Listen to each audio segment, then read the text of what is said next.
Hello friends, hope you're well. In this video, I want to continue our conversation about Iraq. Specifically, I want to talk about one part of the story of Iraq, which is the notion that Iraq is a sectarian country, or what I'm talking about is a myth of sectarianism in Iraq. So the idea goes like this, that Iraqis are sectarian by nature, that they can't get along, and they can't get along because of the Shia-Sunni divide. They can't get along because there's Arabs and Kurds and Syrian and other ethnicities. There's different languages. They just can't get along, and we can't force them to. And that maybe they should just be split up into three different countries. Part of that argument also goes that, look, the construction of the Iraqi state itself was artificial, so it should just be redrawn. That Iraq can't stay like this. And so what I want to talk about is I want to uncover or retell the story of sectarianism in Iraq and talk about the American roots of the contemporary moment, of the current moment in Iraq, the American roots of its sectarianism. And let me be very clear that the sectarianism, the notion of that sectarianism is not unique to Iraq. That in fact, sectarianism is part and parcel of the story of the nation-state system that now is the predominant form of political rule across the world. That the second the nation state comes into being, so does sectarianism. Because the notion of nationalism, the notion of the nation state, it relies on the idea that the state as a political boundary is also the political boundary of a specific nation, the people of that state, and that the state derives its legitimacy from the nation, that it is the manifestation of that nation's territorial national sovereignty. So that from the very moment that that idea gets implemented, and it gets implemented in places, for example, Cedric Robinson in his book Black Marxism argues that the notion of nationalism comes out of a hierarchical division of labor that existed in Great Britain and elsewhere in Western Europe where capitalism develops, and that hierarchical division of labor was already ethnicized. So that nationalism comes into being there to within kind of the British, the emergence of the British state as we know it, the emergence of the French state as we know it. Elsewhere, also you see nationalism, the second that it comes into being, or the second that it rises to prominence, starts to split up people. Because for there to be a nation, that nation cannot include everybody in the world. So that means that the nation, no matter what your definition of the nation is, already excludes people. It cannot but exclude people. So that a political system developed based on legitimacy garnered from the nation means that there will be people outside of it. So that in the case of Iraq, it was the same. That the Iraqi state, from its very inception, after the dissolution of the Ottoman Empire, excluded people. And that the justification for exclusion, or the rhetoric of excluding people, has been used throughout the history of the Iraqi state as a justification to bolster this or that elite that was in charge at any given moment in time. So that you saw various sectarian struggles or sectarian violence or sectarian exclusion throughout the history of Iraq. But Iraq is not unique. You've seen that kind of sectarianism throughout the world and including the Western countries, including those that profess to be liberal democracies. So, for example, the United States, from its very inception, has been a sectarian state. It's a sectarian state because it had a hierarchical, ethnicized, division of labor that was also racialized. So the way that the American state dealt with indigenous people or black people or people that came from the brown folks or Asian laborers, it meant that it was sectarian. It understood itself as a white country, and it created or constructed whiteness and the exclusion of others. So I'm not picking on the U.S. I am only simply saying that sectarianism is part of the modern political system that we have in the form of nation states. It's a modern phenomenon in that sense. And so the Iraqi case is the same. So there was sectarianism prior to the American invasion, for sure. But the American invasion and the American rule over Iraq not only exacerbated, but now created new contours through which this sectarianism was going to start to operate in Iraq. And that's what I want to talk about today. The invasion and occupation of Iraq for the United States, there were some major achievements for it. Some of the major achievements for the United States there was two for me. One is the creation of, or the construction of, the juridical foundation of a globally integrated neoliberal state. I talk about this in another video. And also the gaining the consent of an Iraqi political elite that rose to power and some of whom were placed into power. Those are two major achievements of the United States in Iraq. But one of its main failures, it's a devastating failure, is a stable and functioning Iraqi state. That putting aside the economic situation, the social situation, the Americans weren't able to construct a stable and functioning Iraqi state. And it's in there that part of what you see is the sectarianization of Iraq through American rule. The causes for sectarianism in Iraq, in this current moment, part of it was structured by and rooted in the American occupation policies, and that American laws and counterinsurgency policies made Iraq susceptible to sectarianism. So I want to highlight three causes for the sectarianism. One is the promotion of sectarian forces by the American Occupation Administration, the Coalition Provisional Authority. The second was the de-Baathification policies and the disbanding of the Iraqi army. And third was the creation of a weak Confederate central government. So let me go through these for you. The first was the promotion of sectarian political forces. The CPA's, the Coalition Provisional Authority's perception of Iraq, in fact, the American policymakers' perception of Iraq, that means how they understood Iraqis to be, what they thought of Iraq was that Iraq was sectarian, that it was divided without hope by these sects, that it was pre-modern, that it didn't have the modern way of life, a modern imaginary, a modern conceptualization of how a state was supposed to operate, and that it was deeply anti-democratic, that there wasn't an understanding of what it meant to be a democracy or a democratic society. And so this was the American perception of Iraq. And if you remember in our conversation around Edward Said, I talked about there existing two worlds. There was the world as is, how it actually existed, and the world that was purported to be, the world that we said existed. And these two worlds are actually different from each other.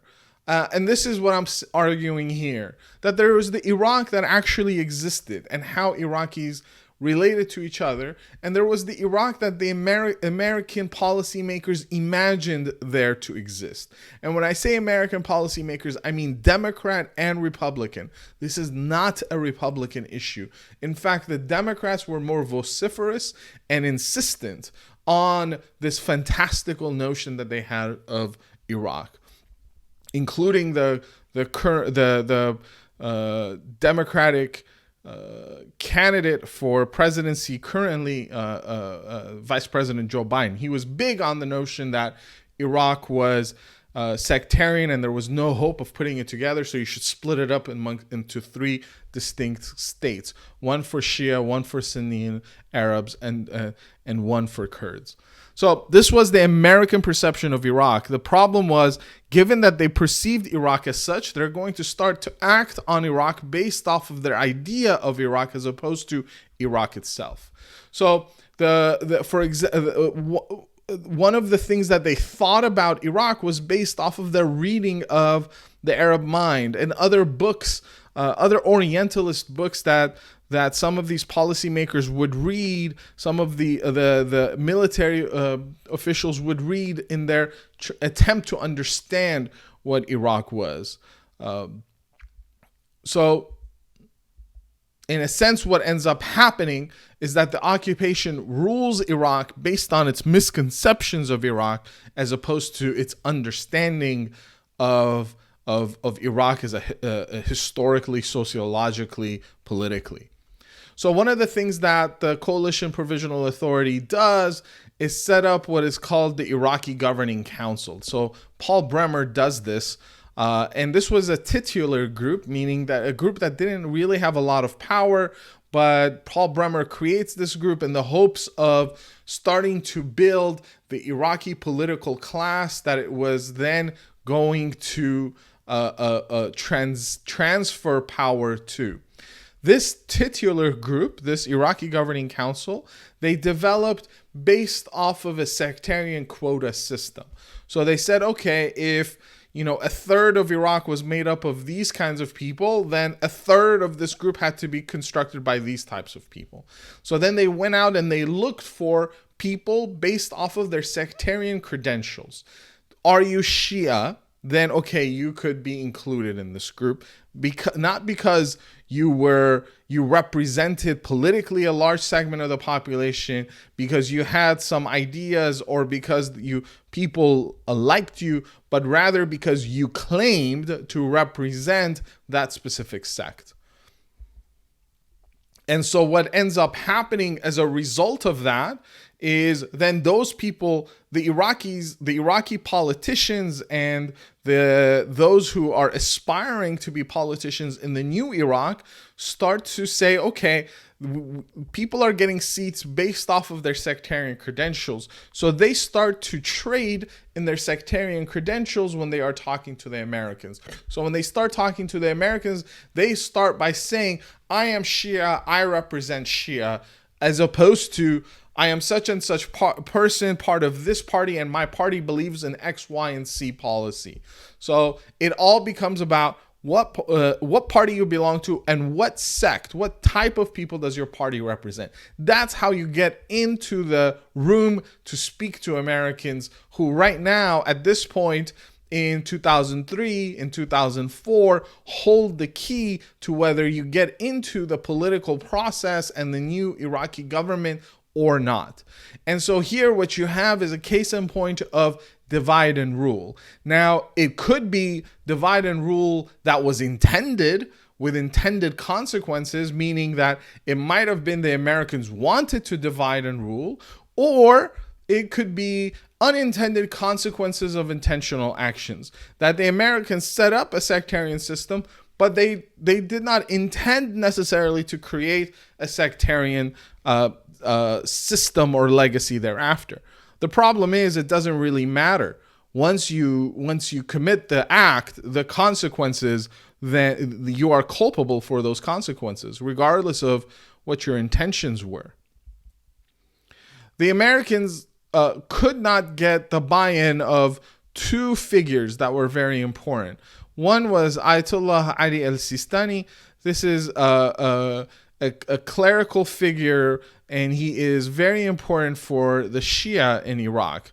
So imagine him in terms of importance to be the head of the clerical establishment in Iraq. This is not similar at all, but you could kind of see the way that people looked at him in the same way that you would regard, for example, the Pope, or that you would regard a very high religious figure in the country. This gentleman, Ali al-Sistani, also had such kind of popular power, and the Americans weren't able to. He refused to speak to them, and he was somebody who generally wanted to stay away from politics, and came begrudgingly got involved in politics after the occupation, and he reserved most of his statements to be mostly about all of Iraq and kind of attempting to be a unifying figure for all of Iraqis, not just Shia. But anyways, regardless, the Americans couldn't really bring him into their own orbit. The other person was Sayyid Muqtada al-Sadr. This gentleman here, he's a young cleric that at the time of the American invasion was not well known outside of Iraq, and he gains quite a popular standing in Iraq at the time. And that stance initially was because he was taking very much a nationalist position against the American invasion and calling for the maintenance of Iraq's territorial and national integrity. At the time, he was seen as a nationalist figure, and for moments he had support of a wide spectrum of the Iraqi population. I think his role has changed, and now in the current moment in Iraq, he's a much more problematic figure. But putting that aside, these were two people, and there were others that the Americans couldn't cajole into bringing them into the Iraqi political class that they were attempting to create. So instead, what they did was they invested a lot into the development of a new civil society leadership. So they wanted to create new sets of civil society organizations that were friendlier to the ideas of the American occupation, including free markets, liberal democracies, and what have you. And so they empowered by funding and providing support for expatriates groups. So these were Iraqis living in the United States, in Great Britain, and other places. And they started to create and support non-governmental organizations, NGOs in Iraq itself. Because what they wanted to do was they wanted to create a counterbalance to these types of leaders who they couldn't control by creating a new set of political elite that was more friendlier to the American vision that was in Iraq. So what ends up happening is having brought to power elites based on sectarian quotas and credentials. So they bring into power, or they bring into these various institutions that they were bringing people based off of their sectarian credential. Sectarianism then also becomes the way the occupation's main language is going to be, and its narrative during the counterinsurgency campaign. So now all of a sudden, sectarianism is a big part of the way that the Iraqis themselves who are in government start to talk, and the way that the Americans are talking about politics as well.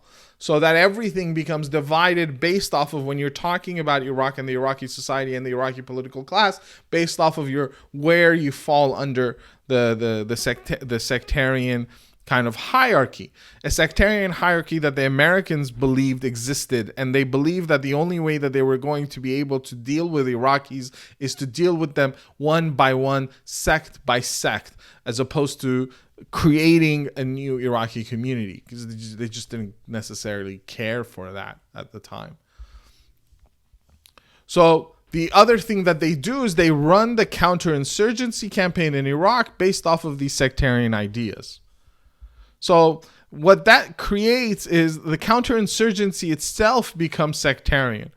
And it creates a sectarian tension between Sunnis and Shia. So let me describe to you how that happens. And this here I'm talking about between 2003 to 2005. So this is the initial kind of beginning of the American occupation in Iraq. So if you look, this is a survey done by the International Republican Institute. This is an NGO sponsored by the Republican Party in the United States. This was done in July of 2005. And the question was, thinking about the situation of Iraq, what 3 issues or concerns do you feel most impact your daily life or family? And so thinking about the situation at the time, there was violence and insurgency. Most people were said that the biggest problems was inadequate electricity. 32% said inadequate electricity. I mean, you have to understand this is July. In Iraq, it gets very hot. Think of Palm Springs in Los Angeles or the Coachella Valley. Think of the desert. It's very hot in places like Baghdad or Basra. And so if you don't have electricity, you can't run your refrigerator, you can't run your AC, you can't run your fan. So 32% of people said that electricity was the biggest issue. 17% said housing, followed by 9% thought of unemployment. So regardless of everything there, these were services that people were mad about. And so then the next question was, of the issues you named, who do you believe is most responsible for addressing the needs of the Iraqi people? Also, the same survey done at the same time. So if your problem is mostly services, electricity, housing, unemployment, who is responsible for those things? And 70% of people said, well, the Iraqi government is. So even people thought more that the Iraqi government was more, the central government as opposed to the provincial government, was more responsible than even the United States or other countries. So the Iraqis were saying they really wanted the Iraqi government to step up and provide those services. And at the time, those services weren't being met. Then the other question that was asked was, do you think that Iraq today is generally headed in the right or wrong direction? And that you could see by the time that July came in, that there was, and this is again in the middle of the summer, and electricity was having a real big problem, that most people thought that Iraq was going in the wrong direction, or people were kind of turning or having a much more pessimistic view of where Iraq was heading, if you could see the way that the numbers were looking over time. So Iraq didn't have good services at the time, people were saying, and people blamed the government. So then the question was, what level of overall effectiveness do you have in Prime Minister Ibrahim al-Jafari? This was a Shia prime minister who was the head of the Iraqi government at the time. And 31% of people said he was somewhat effective, and 25% said he was very effective. So that more than 56% of those surveyed said that he was doing a, somewhat effective, if not very effective job, and that his disapproval rating were not as high, which meant that a lot of that there was a split in the population who, regardless of the fact that everybody held the government responsible, abstractly, they thought it was the government's role to provide those services. They did not hold personally responsible the specific administration that was in government at the time.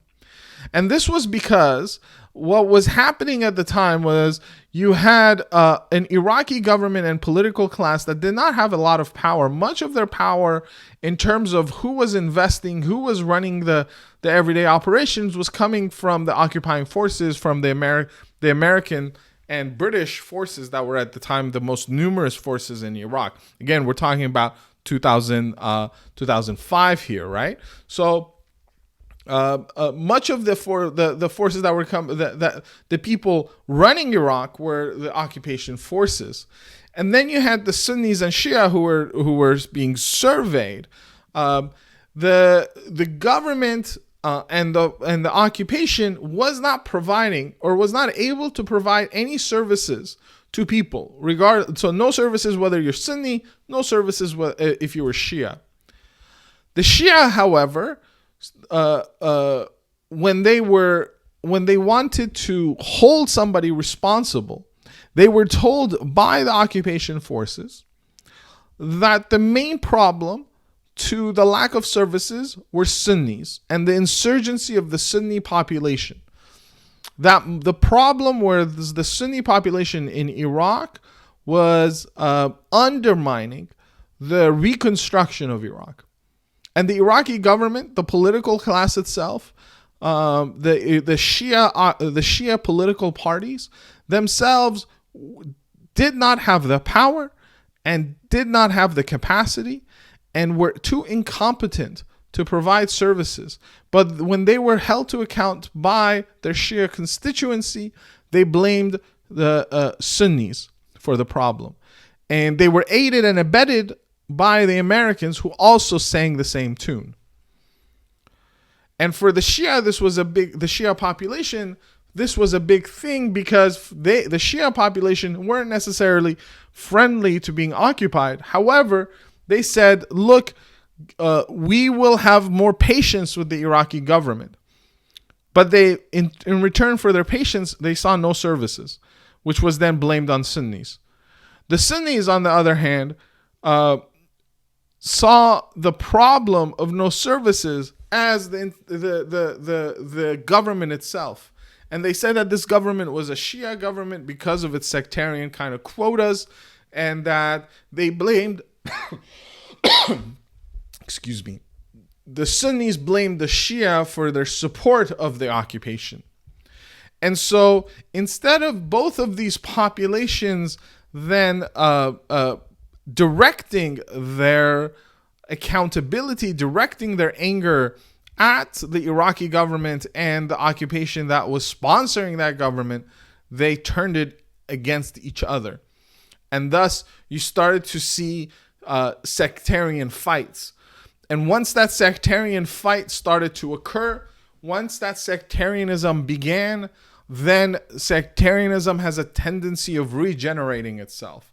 So that although initially what this was misplaced anger against the government that was incompetent and an occupation administration that did not really have in mind the best interest of either Shia or Sunnis, what ends up happening as civil conflict ensues is that violence starts to beget violence.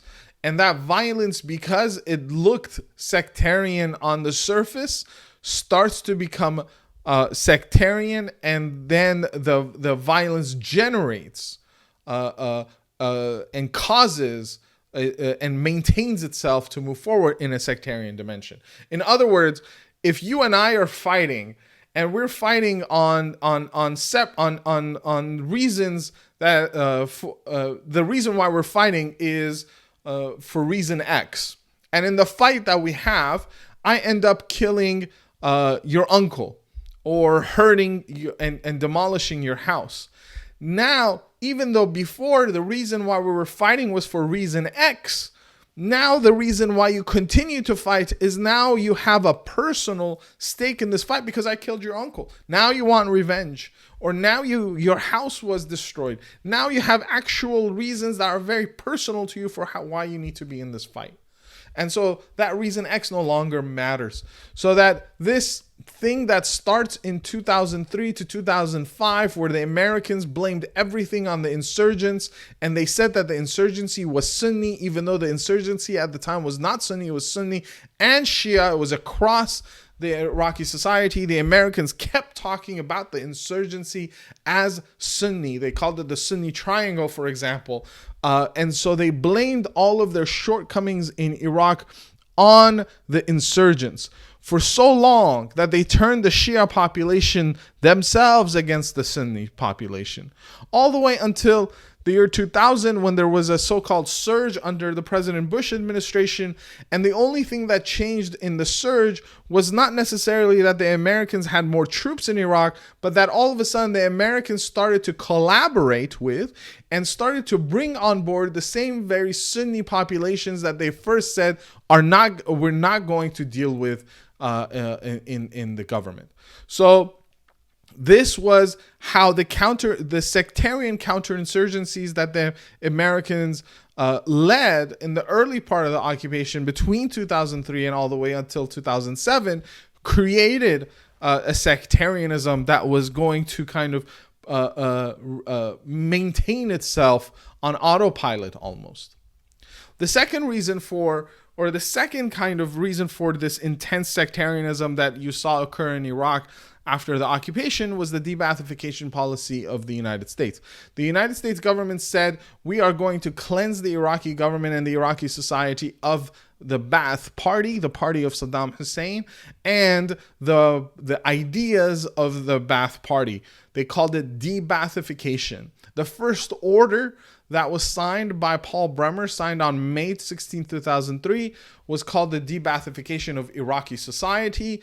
And Order 2 was called the Dissolution of Entities with Annex A, signed in August 2003. The Order 2 was going to get rid of dissolve a big part of the Iraqi army at the time. And the first order was going to place into law the process of de-Baathification. Order 5 established the Iraqi De-Baathification Council, and Article 135 of the Iraqi Constitution was used to create the Justice and Accountability National Commission that built on the Iraqi De-Baathification Council. The Americans said that if you were part of the Ba'ath Party prior, that you could not be part of the new Iraqi government.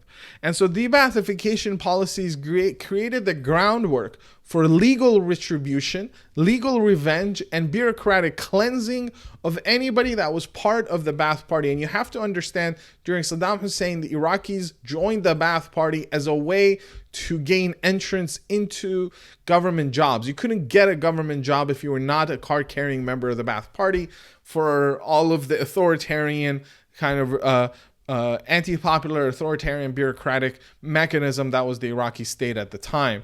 So that, for example, the de-Baathification, this groundwork for legal retribution, it started with the Americans, so that the Ministry of Education in June 2004, under the Coalition Provisional Authority, under the American administration, dismissed more than 16,000 people from its payroll.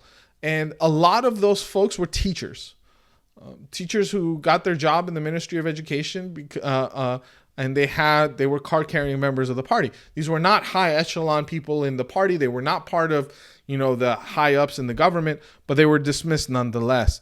In the next 16 months after that, another more than 1,300 people were dismissed because of their connection to the Ba'ath Party. In addition to that, the Americans dissolved the Iraqi army, which had somewhere between 350,000 to 400,000 soldiers at the time. And so these were too big, the de-Baathification policy and the dissolution of the Iraqi army, because the Iraqi army was part of kind of the Ba'ath Party at the time, meant that not only did you now forcibly, that you fired a bunch of people, now a bunch of people were unemployed, and 400,000 of them, knew how to fight, but that you also created a category of people, those who were connected to the Ba'ath Party, who were going to be outside of the new society and the state. And that you said they were intrinsically opposed to the new society and the state. And that their loyalty was under question. So that, and guess what? Many of them were Sunni because of and so now you said those people had to be looked at differently than others. And so de-Baathification policies exacerbate and they add to this emergent sectarian drive or sectarian machinery that was being created at the time. The last thing was a weak Confederate central government. So the central government that was being organized in 2005, this was when the Iraqi constitution was being written, it was rushed. The central government and the constitution itself was rushed. And it was rushed due to American political and electoral demands. At the time, President Bush needed good news coming out of Iraq. He was very much keen on the Iraqi constitution needs to be written and ratified soon, because the Republican Party and his own electoral hopes needed Iraq and the war in Iraq to look like it was a success. And because it was, and so then what was happening in Iraq in terms of building the permanent Iraqi state and the legal edifice of the state was rushed due to the demands of the American political system and the domestic demands of the United States and of the Republican Party at the time. And the process, though, was not conducive to what was needed for Iraq. It was conducive for George W. Bush's political future, but not for Iraqis. So that there were a lot of debates that were being had that all of a sudden was going to be shut down or was going to be postponed, because the Americans said, look, we just need a constitution now. We don't got time for you all to come together. And so what ends up happening was that you create a state that was much more a confederate state rather than a federal government. So you have a federal government, which is the United States. The United States operates like under a federal mechanism. But if you remember your history, the United States, prior to having this federal system and the Constitution that we currently had in the United States, there was another system that was the Confederate States of America, if you remember. And under the Confederate system, the states had a lot of power and the central government was very weak. And the idea was that at the time, the Americans did not want, and did not want to have a strong central government, because they were untrusting of a central government that could then impose its will on the state. So they wanted to have strong states and a weak central government. In Iraq, this is what ends up happening. Even though it's called a federal system, you end up having in the constitution unclear structures between different provinces and the relationship of the provinces and regions to the central government of Iraq. And so you create unclear structures without a clear hierarchy, so that there's tensions between provinces, regions, and the central government about who has jurisdiction over what and who is able to get how much resources from where. And those things that were supposed to have been managed and resolved during the time of the writing of the Constitution were not written, because there was no time to come to a consensus on those, because those conversations were cut short, again, due to the political interests at the time of the American administration. And so then what ends up happening was that the Iraqi system, the central government that was being built, did not have time to resolve the differences between different groups in Iraq. And so what you end up having is, rather than an Iraqi government that brings together all of the different parties and constituencies of the Iraqi so-called nation together, what ends up happening is everybody tries to get a piece of the pie and go and become autonomous from the other. So that the sectarian nature that you had created now was implemented into the very constitution of Iraq. So that the Kurds said, okay, we'll take the north and we're going to create a Kurdish regional government, the KRG. And the constitution gives the regional government a lot of power against the central government. So now you've created permanent problems and tensions that are predominantly based on sectarian difference. That the north, that has a lot of power legally, is Kurdish, and the central government is Arab. And then within the central government, you're going to have all kinds of problems of different provinces and regions within each other. And all of these have a sectarian color over them. All of that because when you're building the government, there is no importance laid on the constitution writing process as a process of coming together on a national basis, regardless of how fraught the notion of nationalism and the nation state is. So that you could see the causes for sectarianism in Iraq was that the American laws and counterinsurgency policies made Iraq susceptible to sectarianism. 1, through the promotion of sectarian forces. 2, de-Baathification and disbanding of the army. And 3, the creation of a weak Confederate central government. So that what ends up happening is that the American fantastical view of Iraq, the vision that they had of Iraq, that was actually had no parallel to Iraq itself as it actually existed, they were able to use that vision to operate on Iraq itself. And by so doing, it was a self-fulfilling prophecy, so that the fantasy that they had of Iraq, that they used to operate on Iraq, they built an Iraq that is in the shape of their fantasies, as opposed to building on Iraq what actually existed to build something else. So then we get the Orientalist fantasy of the United States being built in Iraq. So then at the end, the American presidents, whether it's George W. Bush or Barack Obama or Donald Trump or whoever after, could point back at Iraq and say, look at how sectarian they are. Remember we told you that they were sectarian?